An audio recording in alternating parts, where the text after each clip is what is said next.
अस्सलाम वालेकुम एवरीवन। तो आज की इस वीडियो में हम लोग अपने नए टॉपिक का आगाज़ करेंगे विच इज़ सरफेस टेंशन। ठीक है। अच्छा, अब ये सरफेस टेंशन है क्या, क्यों प्रोड्यूस होती है, किन पैरामीटर्स पर डिपेंड कर रही होती है, इन सब पर अभी हम बात करेंगे। ठीक है। तो सबसे पहले तो सरफेस टेंशन को थोड़ा सा रियल लाइफ से, प्रैक्टिकल लाइफ से रिलेट करते हुए चलें तो कुछ इस तरीके से किया जा सकता है कि आपने अगर फ़र्ज़ करें एक पानी का ग्लास है मेरे पास, मैंने उसको स्प्लिट कर दिया। ठीक है। मैंने उसको पूरी टेबल के ऊपर फैला दिया। सही है। तो आप क्या ऑब्ज़र्व करते हैं कि एक साइड के ऊपर क्या होता है, छोटे छोटे ड्रॉपलेट्स गिरे हुए होते हैं और एक साइड के ऊपर पूरा पानी फैला हुआ होता है ना। छोटे छोटे ड्रॉप्स गिरे हुए होते हैं। या फिर कभी अगर आपने टैप को बिल्कुल बंद किया हो, नल का बिल्कुल बंद किया हो, तो आपने क्या होगा, आपने नल को तो बिल्कुल टाइटली बंद कर दिया, लेकिन जब वो टैप बंद होता है लेकिन उसके बावजूद भी छोटे छोटे ड्रॉपलेट्स बाहर गिर रहे होते हैं, है ना। वो स्फेरिकल क्यों होते हैं ड्रॉपलेट्स, वाटर के ड्रॉपलेट्स, है ना। और मज़ीद जब बारिश हो रही होती है, रेन के ड्रॉपलेट्स को अगर आप देखें वो भी स्फेरिकल होते हैं, है ना। ये चीज़ें आपने ऑब्ज़र्व की होंगी डेली लाइफ में। ठीक है। और मज़ीद आप लोग ने ये चीज़ देखी होगी कि अगर हम कोई चिकनी डिश है जिस पे बहुत ऑयल लगा हुआ है, जैसे कोई प्लेट ले लो, अगर उसमें बहुत तेल लगा हुआ है, उसको अगर हम सादे पानी से धोते हैं तो उस वक्त वो जो चिकनापन है उस प्लेट का वो क्यों नहीं निकलता, सही से साफ़ क्यों नहीं होती। जब हम सोप वाटर का इस्तेमाल करते हैं तो ही क्यों साफ़ हो जाती है सही से। ठीक है। अभी वो ये सारी चीज़ों का जवाब इधर हमें मिल जाएगा। ठीक है। तो स्टार्ट करते हैं कि सरफेस टेंशन क्या है। ठीक है। देखो, सरफेस टेंशन ना सिंपल तरीके से अभी देखा जाए तो एक सिर्फ और सिर्फ प्रॉपर्टी है, फ्लूइड की प्रॉपर्टी है। फ्लूइड क्या है, लिक्विड भी हो सकता है, गैस भी हो सकता है। अभी यहाँ पे हम लोग लिक्विड की बात कर रहे हैं। ठीक है। ठीक है। तो सरफेस टेंशन क्या है, प्रॉपर्टी है फ्लूइड की। एक प्रॉपर्टी है फ्लूइड के सरफेस मॉलिक्यूल्स की, कि वो अपने एरिया को कम करें, मिनिमाइज़ रखें। देखो, आराम से देखो बिल्कुल अभी। ठीक है। ये मेरे पास क्या है, ये एक मेरे पास सिलेंडर है जिसके अंदर स्टैटिक फ्लूइड भरा हुआ है। ये मेरे पास स्टैटिक फ्लूइड है। ठीक है। ये रहा स्टैटिक फ्लूइड पूरे, ये क्या है, इसके अंदर एक फ्लूइड भरा हुआ है। ठीक है। अच्छा, अब देखो सबसे पहले ये बल्क मॉलिक्यूल्स क्या हैं और सरफेस मॉलिक्यूल्स क्या हैं। भाई देखो, मेरे पास यहाँ तक एक फ्लूइड भरा हुआ है इस टैंक के अंदर। अब ये जो सरफेस पे जो भी मॉलिक्यूल्स हैं ना, लिक्विड है, ऑब्वियसली लिक्विड कोई ना कोई मॉलिक्यूल्स से मिलके ही तो बना है, ऐसे खुद से तो नहीं है ना। अब ये क्या है जो छोटे छोटे मैंने ऐसे गोल गोल करके बनाए ना, ये सारे हैं सरफेस मॉलिक्यूल्स। सरफेस के मॉलिक्यूल्स जो सरफेस पे लाई कर रहे हैं। ठीक है। और ये जो अंदर जितने भी हैं ना, जितने भी सारे अंदर हैं, ये तो देखो सरफेस के हो गए, जितने भी अंदर हैं ये क्या है, सारे बल्क मॉलिक्यूल्स। ठीक है। ये ऊपर वाले क्या हैं, सरफेस मॉलिक्यूल्स, ये हैं क्या है, बल्क मॉलिक्यूल्स। अब सरफेस टेंशन क्या है, एक प्रॉपर्टी है सरफेस के मॉलिक्यूल्स की, कि वो अपने एरिया को मिनिमाइज़ करें, कम से कम रखें। ठीक है। सरफेस के मॉलिक्यूल्स की प्रॉपर्टी है सरफेस टेंशन, कि वो अपने एरिया को, जो मॉलिक्यूल है सरफेस का, वो अपने एरिया को कम से कम रखे। ठीक है। अब ये प्रैक्टिकली नज़र कहाँ आता है, देखो हमारे पास जो ड्रॉपलेट होता है ना वाटर का, देखो वो क्या होता है, स्फेयर होता है, लेकिन वो परफेक्टली स्फेयर नहीं होता। वाटर का ड्रॉपलेट कैसा दिख रहा होता है, समहाउ ऐसे दिख रहा होता है ना। और अगर आपने कभी थर्मामीटर को ब्रेक करके देखा हो, जो कि हमने तो किया हुआ है बचपन में, अगर आप थर्मामीटर को ब्रेक करके देखें तो उसके अंदर मरकरी निकलेगा। और मरकरी कैसा होता है, वो होता है परफेक्ट स्फेयर होता है। मरकरी परफेक्ट स्फेयर होता है, ऐसा होता है, ये होता है मरकरी, और ये परफेक्ट स्फेयर होता है। अगर आपने देखा हो, मरकरी की शेप ऐसे होती है, वाटर ड्रॉपलेट्स की यूँ होती है। ठीक है। वाटर ड्रॉपलेट भी स्फेयर है, लेकिन वो परफेक्ट स्फेयर नहीं है जितने मरकरी है। तो मरकरी के अंदर क्या हो रहा है, मरकरी के अंदर हो क्या रहा है, देखो मरकरी के अंदर जो सरफेस के मॉलिक्यूल्स हैं ना, सरफेस के मॉलिक्यूल्स हैं, उसकी जो अभी सरफेस टेंशन का आगे फॉर्मूला आएगा, ये मैं आपको थोड़ा सा प्रैक्टिकली दिखाने के लिए बता रही हूँ कि ये चीज़ कहाँ पे देखी होगी आप लोगों ने। अगर मरकरी देखा है तो आप इस बात को समझ रहे होंगे कि जो परफेक्ट स्फीयर है मरकरी, ये क्यों है, कि इसके जो सरफेस के मॉलिक्यूल्स हैं उन्होंने क्या किया हुआ है, अपने आप को मिनिमाइज़ किया हुआ है, अपने एरिया को मिनिमाइज़ कर लिया है, जिसकी वजह से वो फैले में नहीं है बिल्कुल भी, बिल्कुल ऐसे परफेक्ट स्फीयर बनाए हुए हैं। जबकि वाटर ड्रॉपलेट्स क्या हैं, वाटर ड्रॉपलेट्स के जो सरफेस मॉलिक्यूल्स हैं वो इतने अपना एरिया को मिनिमाइज़ उन्होंने नहीं किया हुआ जितना मरकरी ने किया हुआ है, जब भी मरकरी परफेक्टली स्फीयर है। अभी हम लोग आगे चल के सरफेस टेंशन का एक फॉर्मूला है वो देखते हैं, उससे मज़ीद अच्छे से बात क्लियर हो जाएगी। ठीक है। अभी तक हम लोग ने क्या देखा, अभी कुछ इतना नहीं देखा है। सिंपल हमने क्या पढ़ा है भाई, कि सरफेस टेंशन क्या है, एक प्रॉपर्टी है सरफेस के मॉलिक्यूल्स की कि वो अपने जो एरिया है उसको मिनिमाइज़ करें, कम से कम कर दें, ठीक है, कम से कम कर दें, जो कि मैंने यहाँ पे ऐसे दिखा दिया, ठीक है। उससे शेप ज़ाहिर ऑब्वियसली चेंज होगी, क्योंकि जब सरफेस के जो मॉलिक्यूल्स हैं वो अगर अपने एरिया को कम करते जा रहे हैं तो ऑब्वियसली शेप में तो चेंज आ रहा है ना। अब ये शेप इनकी अलग क्यों है भाई, इसके अंदर जो है मॉलिक्यूल्स इतना कम क्यों नहीं करते, मरकरी के क्यों कर लेते हैं, ये आगे आराम से भी देखते हैं, ठीक है। अभी हम चलते हैं सरफेस टेंशन के फार्मूला के ऊपर कि वो उसका फार्मूला बात क्या बता रहा होता है हमें। अब देखो, फ़र्ज़ करो मेरे पास एक बीकर है जिसके अंदर जो है फ्लूइड भरा हुआ है, ठीक है। अब उस बीकर को क्या करेंगे हम लोग, अगर ऊपर से देखें, ऊपर से टॉप व्यू से अगर उसको देखते हैं हम लोग, तो समहाउ हमें ऐसे नज़र आ रहा होगा, ठीक है। इसके अंदर क्या होंगे, ऑब्वियसली सरफेस के ऊपर मॉलिक्यूल्स होंगे जो एक दूसरे के ऊपर फोर्सेस लगा रहे होंगे, ठीक है। अगर कोई मॉलिक्यूल इधर है और एक इधर है तो ये मॉलिक्यूल क्या चाहेगा कि इसको इधर अपनी तरफ खींचे, ये वाला क्या चाहेगा इसको ऐसे खींचे, है ना, ये अपनी तरफ खींचेगा। क्यों? ताकि एरिया मिनिमाइज़ हो सके, क्या हो सके, एरिया मिनिमाइज़ हो जाए, है ना। ये वाला जो मॉलिक्यूल होगा, सॉरी, इस वाले को ऐसे अपनी तरफ खींचेगा इस साइड के ऊपर, ठीक है भाई। ये वाला एक मॉलिक्यूल है, ये वाला एक मॉलिक्यूल है, ठीक है। ये वाला मॉलिक्यूल क्या करेगा, ताकि एरिया कम से कम रहे, ये जो मॉलिक्यूल होगा ना ये इस मॉलिक्यूल को ऐसे खींचेगा, और ये दूसरा वाला क्या करेगा, इस मॉलिक्यूल को ऐसे इस साइड के ऊपर खींचेगा, ठीक है, ताकि क्या हो, एरिया कम से कम हो सके, ठीक है। अब यहाँ पे अगर हम इस बीकर को ऊपर से देखें जिसके अंदर फ्लूइड है, ठीक है भाई, बीकर है तो ऐसे, लेकिन अगर हम उसको ऊपर से देख रहे हैं समहाउ ऐसे ही नज़र आ रहा होगा, जिसके अंदर फ्लूइड भरा हुआ है, स्टैटिक फ्लूइड भरा हुआ है, ठीक है। अगर हम एक इमेजिनरी लाइन ड्रॉ करते हैं, ठीक है, हमने इमेजिनरी लाइन ड्रॉ की, तो हमें अब क्या ऑब्जर्व होगा, यहाँ पे हमारे पास जो भी मॉलिक्यूल्स होंगे, ज़ाहिर है बहुत सारे लाइन से मॉलिक्यूल्स होंगे, सरफेस के ऊपर क्या है, मॉलिक्यूल्स है सारे, ठीक है। अब जो मॉलिक्यूल्स होंगे वो क्या करेंगे ताकि एरिया कम से कम रहे, ये वाला मॉलिक्यूल जो यहाँ पे जितने भी इस साइड के ऊपर राइट हैंड साइड पे जितने भी मॉलिक्यूल्स होंगे वो क्या करेंगे, लेफ़्ट वालों को इस साइड पे खींचेंगे ताकि एरिया कम से कम रहे। लेफ़्ट वाले क्या करेंगे, राइट हैंड साइड वालों को इस साइड के ऊपर खींचेंगे इधर इस साइड पे, ताकि क्या हो, एरिया कम से कम मेंटेन रहे, ठीक है। अब ये जो फोर्स लगा रहे हैं, ये क्या लगा रहे हैं, एक दूसरे पे फोर्सेस अप्लाई कर रहे हैं, जो कि क्या है, परपेंडिकुलर है, जो कि क्या है, परपेंडिकुलर है इमेजिनरी लाइन के। जो हमने ये ड्रॉ की है लाइन कोई एक्चुअल में नहीं है, ये इमेजिनरी लाइन है, हमने ड्रॉ की है। ये जो फोर्स लगाई जा रही है, ये जो मॉलिक्यूल्स एक दूसरे के ऊपर फोर्स लगा रहे हैं, परपेंडिकुलर फोर्स लगा रहे हैं अलोंग द इमेजिनरी लाइन, ये चीज़ हमारे पास क्या है, सरफेस टेंशन है। तो जो सरफेस टेंशन है उसको हम लोग डिनोट करते हैं एस से, ठीक है। उसका फॉर्मूला क्या है मेरे पास, F/L। ये जो L है ये क्या है, वो लाइन है जिसकी अलोंग फोर्स एक्ट कर रही है, कि एरिया मिनिमाइज़ हो जाए, एरिया कम से कम रहे। और ये फोर्स क्या है, परपेंडिकुलर लग रही है, देखो ये डी लाइन के परपेंडिकुलर लग रही है, यहाँ पे भी परपेंडिकुलर लग रही है ना, ठीक है। ये रही, ठीक है, ये रही परपेंडिकुलर फोर्स। अगर फोर्स की वैल्यू निकालें तो वो आ गई S/L, और S क्या है, सरफेस टेंशन है मेरे पास, ठीक है। यानी कि सिंपल ज़बान में कि कोई भी मॉलिक्यूल पर यूनिट लेंथ कितनी फोर्स लगा रहा है वो है मेरे पास सरफेस टेंशन, ठीक है। अच्छा, अब जो मेरे पास जो सरफेस के मॉलिक्यूल्स होते हैं ना, वो आप अपनी बुक में एक टर्मिनोलॉजी पढ़ेंगे कि वो बिहेव करते हैं एज अ स्ट्रेच मेम्ब्रेन्स। ये एक दूसरे के ऊपर जो फोर्स लगाते हैं वो बहुत स्ट्रॉन्ग होती है, उसका जो नाम होता है उसको हम कहते हैं कोहेसिव फोर्सेस। अब ये भी एक टर्मिनोलॉजी समझ लें, कोहेसिव फोर्सेस और एडिसिव फोर्सेस, ठीक है। एडिसिव फोर्सेस, कोहेसिव फोर्सेस क्या होती हैं, जो सिमिलर मॉलिक्यूल्स के दरमियान लगें, सिमिलर मॉलिक्यूल्स के दरमियान लगने वाली फोर्सेस क्या होती हैं, कोहेसिव फोर्सेस हैं। और ये क्या, एडिसिव फोर्सेस क्या होती हैं, जो अलग अलग डिफरेंट मॉलिक्यूल्स के दरमियान लग रही हों, डिफरेंट मॉलिक्यूल्स के दरमियान जो फोर्सेस लग रही होती है उनको हम कह रहे होते हैं एडिसिव फोर्सेस, ठीक है। अच्छा, अब ये देखिए मेरे पास एक स्टैटिक फ्लूइड है, ठीक है। इसमें ये जो मॉलिक्यूल्स हैं, ये जो मैंने ऐसे बोल्ड करके बनाए हैं वो सरफेस मॉलिक्यूल्स हैं, बाकी जितने भी बल्क मॉलिक्यूल्स हैं वो ये रहे। अब ये वाले जितने भी एक दूसरे के ऊपर फोर्स लगा रहे होंगे ना, ये जो फोर्सेस लगा रहे होंगे आपस में, वो होंगी एडिसिव फोर्सेस, अलग अलग फोर्सेस, ठीक है।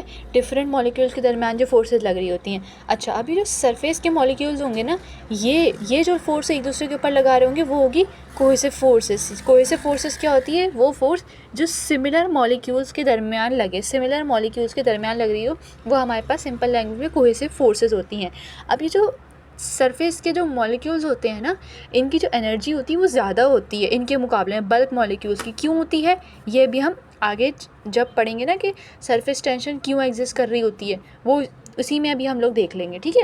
अभी क्या है कि जो सरफेस के मॉलिक्यूल्स होते हैं, अच्छा हाँ, उनको एक स्ट्रेच मेम्ब्रेन्स के तौर पे क्यों कहा जाता है भाई, क्योंकि जो सरफेस के मॉलिक्यूल्स होते हैं ना, सरफेस के मॉलिक्यूल, ये एक मॉलिक्यूल, ये दूसरा मॉलिक्यूल, ये एक दूसरे पे एक फोर्स लगा रहा है, ये इस पे एक लगा रहा है, ये इस तरह ना एक दूसरे को बिल्कुल स्ट्रेच करके, बिल्कुल कहते हैं ना मजबूती से जकड़ के पकड़ के रखते हैं, बिल्कुल जकड़ लेना, बिल्कुल कहते हैं ना पकड़ लेना बिल्कुल मजबूती से।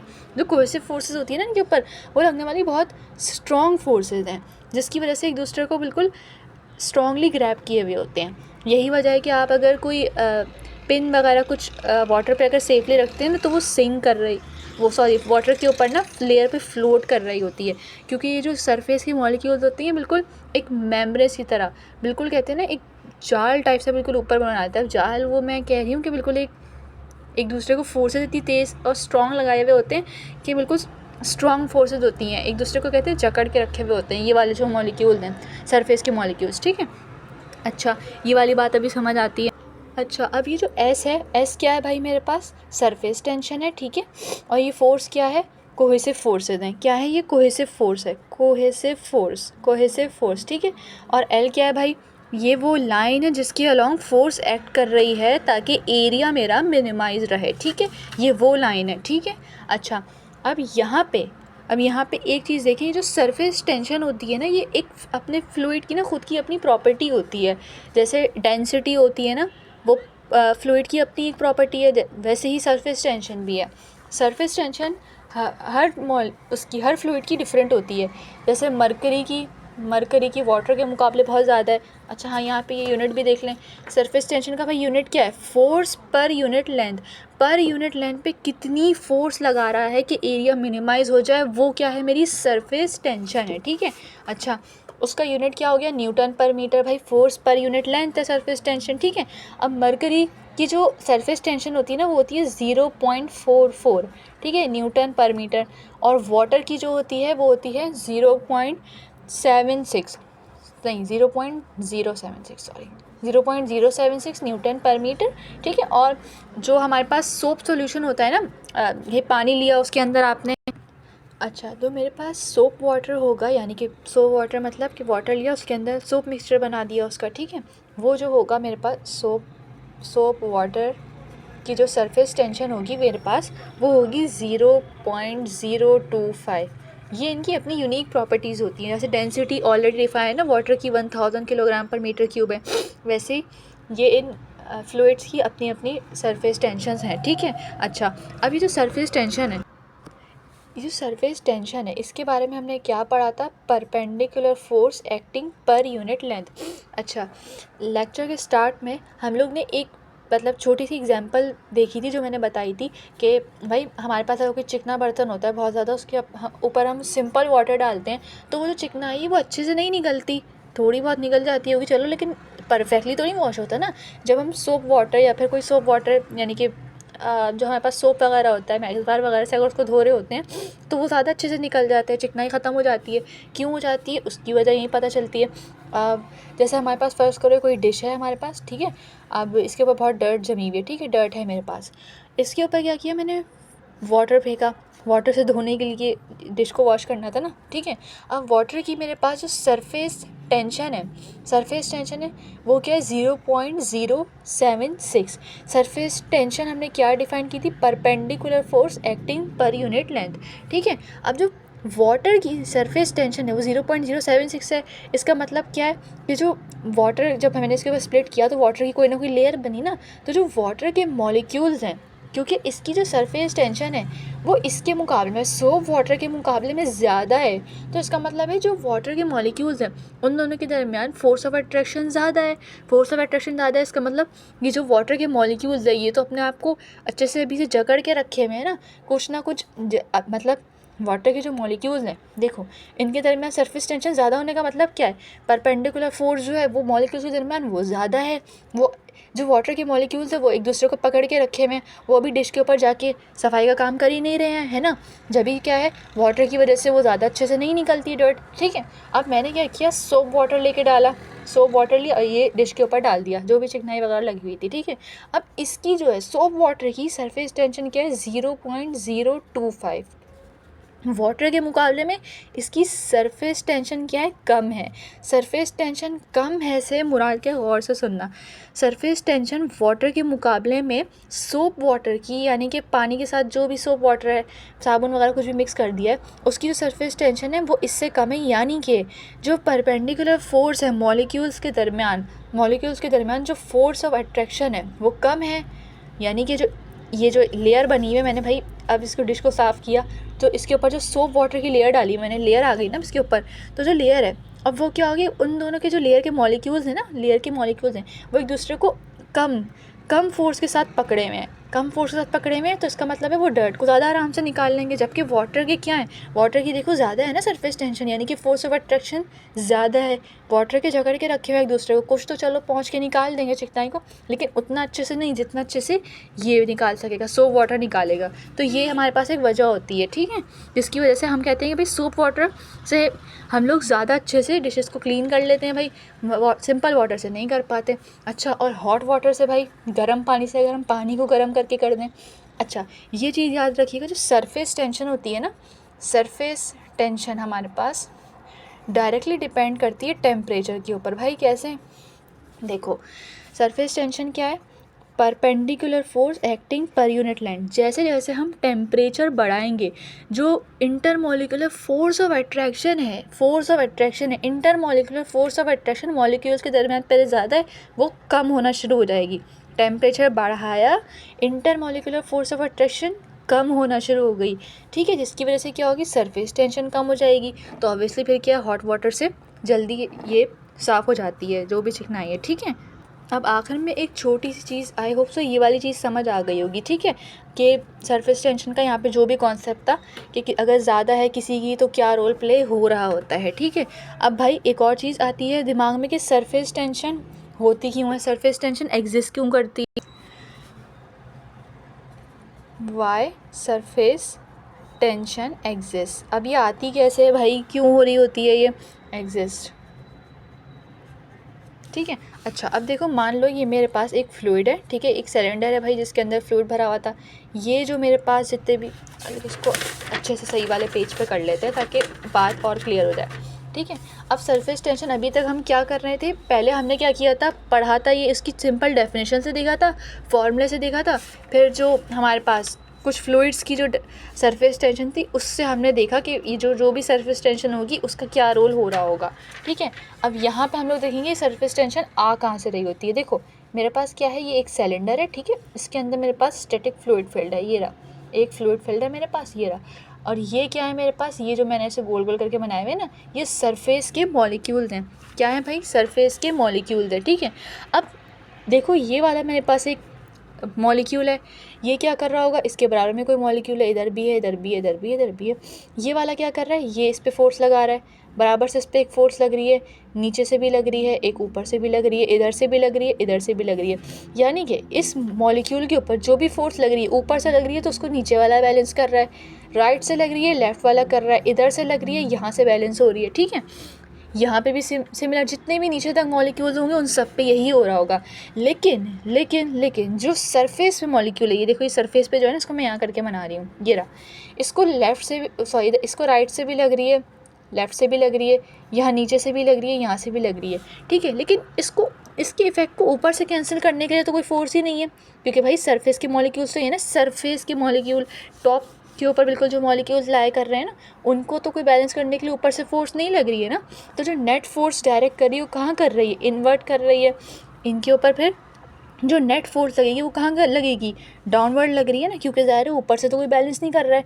ऑब्वियसली अगर इस तरफ कोई फोर्स लग रही है इस सरफेस मॉलिक्यूल पे, तो यहाँ से तो कोई फोर्स नहीं है ना बैलेंस करने के लिए, तो नेट फोर्स कहाँ डायरेक्टेड, इनके ऊपर नीचे, ठीक है। अब एक टाइम आएगा कि जो सरफेस के मॉलिक्यूल्स हैं ये नीचे की तरफ मूव करेंगे, है ना, ये सरफेस के मॉलिक्यूल्स हैं ये नीचे की तरफ जाएंगे, ये सरफेस के मॉलिक्यूल अभी नीचे की तरफ जाएंगे। अब ये जो नीचे वाले मॉलिक्यूल्स हैं, ये रहे नीचे वाले मॉलिक्यूल्स, ये क्या करे हुए थे, इनको कोई ना कोई ग्रैब किया हुआ है, यहाँ से कोई ना कोई मॉलिक्यूल ग्रैब किया हुआ है। इनको ऊपर जाने के लिए कोई ना कोई, यानी कि इसके जितने भी अराउंड मॉलिक्यूल्स हैं वो तो इसको पकड़े हुए हैं ना भैया। इसको तो चलो कोई नहीं पकड़ा हुआ ऊपर से, इसको तो सब ग्रैब करे हुए ना, जब इसके ऊपर नेट फोर्स जितनी बल्क में है मॉलिक्यूल, इनके ऊपर नेट फोर्स समेशन एफ, यानी कि total force acting on this molecule is equal to 0, जब ये स्टैटिक फ्लूइड है भाई, ठीक है। यहाँ पे क्या होगा, अब ये जो मॉलिक्यूल है ये ऊपर की तरफ जाएगा। क्यों जाएगा भाई, क्योंकि इसे नीचे आना है ना, ये नीचे आएगा तो ये ऊपर जाएगा। अब इसे अपनी फील्ड के अगेंस्ट जाने में, जो है ना, मेरे जैसे मैं खड़ी नहीं हूँ, मेरे अराउंड अगर बहुत सारे लोग खड़े हैं तो क्या है भाई, मैं किसी फील्ड में मौजूद हूँ, इसको अपनी ही इसी फ्लूइड की फील्ड से बाहर जाने के लिए कोई वर्क करना होगा, ज़ाहिर है कोई ना कोई एनर्जी चाहिए होगी, है ना। अब ये क्या करेगा, इसको तो बहुत सारे मॉलिक्यूल जकड़ के रखे हुए हैं ना, अब क्या करेगा, उनके अगेंस्ट जाएगा, उनको छुड़वाना है, उसके लिए कोई ना कोई इसको एनर्जी रिक्वायर होगी। अभी जितने भी नीचे के मॉलिक्यूल्स हैं वो ज़ाहिर है इनको कोई ना कोई एनर्जी रिक्वायर है, वो अपने अंदर एनर्जी को लेके ऊपर की तरफ मूव करेंगे, सारे ऊपर की तरफ चले जाएंगे, है ना। तो जो सरफेस के जितने भी है वो कहाँ मूव करेंगे, डाउनवर्ड मूव करेंगे, इन्हीं की जगह पे आएंगे। देखो सरफेस के ये रहे, ज़ाहिर है इनके ऊपर नेट फोर्स कहाँ लग रही होगी, नीचे, क्योंकि टॉप पर तो कोई फोर्स है नहीं ना लगने के लिए। ये क्या करेंगे, नीचे की तरफ आएंगे, और ये जो नीचे की तरफ थे ये ऊपर की तरफ जाएंगे। तो ये क्या करेंगे, कोई ना कोई एनर्जी को गेन करेंगे, एनर्जी को गेन करके जा रहे होंगे। क्या करेंगे, जो बॉटम में जितने भी मॉलिक्यूल्स हैं या फिर नीचे जितने भी मॉलिक्यूल्स हैं वो क्या करेंगे, ऊपर जाने के लिए क्या करेंगे, कोई ना कोई वर्क करेंगे जिस वजह से वो एनर्जी को एब्जॉर्ब करेंगे। यही वजह है कि जो सरफेस के मॉलिक्यूल्स होते हैं उनकी एनर्जी ज़्यादा होती है नीचे के मॉलिक्यूल्स के मुकाबले में। क्यों, क्योंकि वो ऊपर आने के लिए कोई ना कोई एनर्जी को एब्जॉर्ब कर रहे हैं, एडिशनल एनर्जी रिक्वायर है सरफेस पे मूव करने के लिए। जिस वजह से हम कहते हैं कि जो सरफेस के मॉलिक्यूल्स हैं उनकी एनर्जी ज़्यादा होती है, एनर्जी ज़्यादा होती है। क्यों होती है भाई, क्योंकि वो नीचे से ऊपर तक जाने में कोई ना कोई एनर्जी को एब्जॉर्ब कर रहे हैं अपने अंदर, जब भी तो ऊपर की तरफ ज़ाहिर है मूव ऑन कर रहे हैं। क्योंकि उनको ये जो नीचे की तरफ मॉलिक्यूल है, देखो इसको तो ज़ाहिर है बहुत सारी फोर्सेस जकड़ के रखी हुई है ना, तो क्या करेगा, कोई ना कोई एनर्जी को एब्जॉर्ब करेगा, एडिशनल एनर्जी अपने अंदर लेगा ताकि ओवरकम करे इन सारी फोर्सेस को और ऊपर की तरफ चला जाए। तो एनर्जी को क्या करेगा, एडिशनल एनर्जी अपने अंदर ले रहा होगा, ठीक है।